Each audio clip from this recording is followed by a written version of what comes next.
Yes, Afudde TV jinkwaniriza olyotya wasuzotya gwe nagikumira nawe agifollowinga Kitalo wali Omunayuganda omulala afidde mu ggwanga eryayo era nga Kitalo nnyo bambi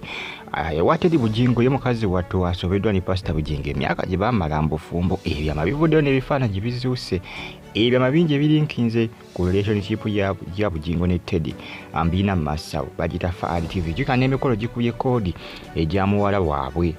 mwala waabwe emikolo gikubye koodi mwala wa Teddy nani ne Pastor Bugingo ate yo video njina masawo naye nga waliwo ebyama bizuuse ku mbufumbo bwabwe ebifaananyi bivuddeyo Pastor Bugingo nani ne Teddy ngenda kwambe kutuza ku masawo muli muti mwasuze muti abali mu Iraq abali mu Qatar abali mu Saudi Arabia namwe abali mu ggwanga erya Oman bagamba Kitalo nnyo ekya Munnayuganda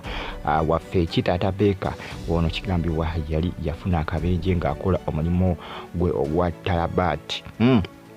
wano mu ggwanga erya UAE ku Lwokusatu lwa wiiki ewedde bw'atyo yaddusibwa mu ddwaliro ne bamussa mu ICU bataase obulamu bwe naye ebyembi teyasobodde kusimbatuka era nga basaba gwe wenna abadde amanyi omugenzi nti otambuze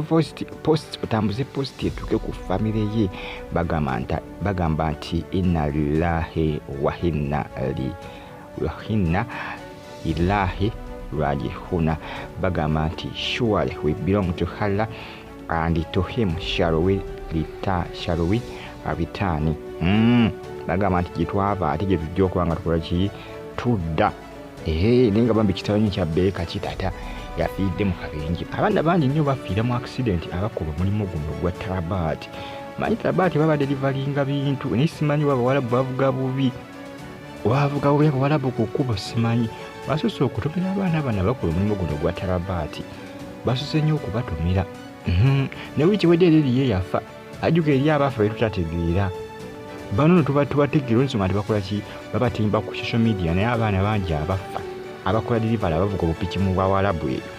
kyokka bagamba mbu Abawarabu balina amateeka ku nguudo obwenji tebubeera bwenje ku ddiru ki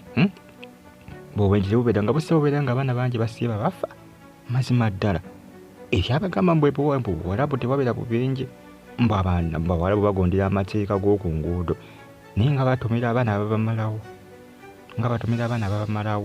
nze gwe nkugamba nti abasinga tubategeera gumanyi abali mu ggwanika Bawarabu manyi abali mu maggwanika eyo tukabagamba bagondera amateeka g'oku nguudo Kitalo nnyo ekya Beka Kitata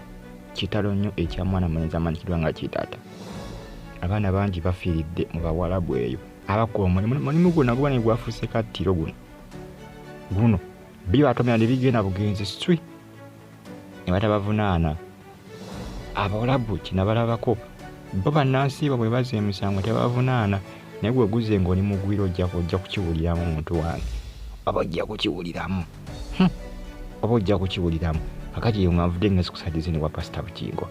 bagamba nti Pastor Bugingo bwe yali ebiseera ebyo mu G9 abantu tuva wala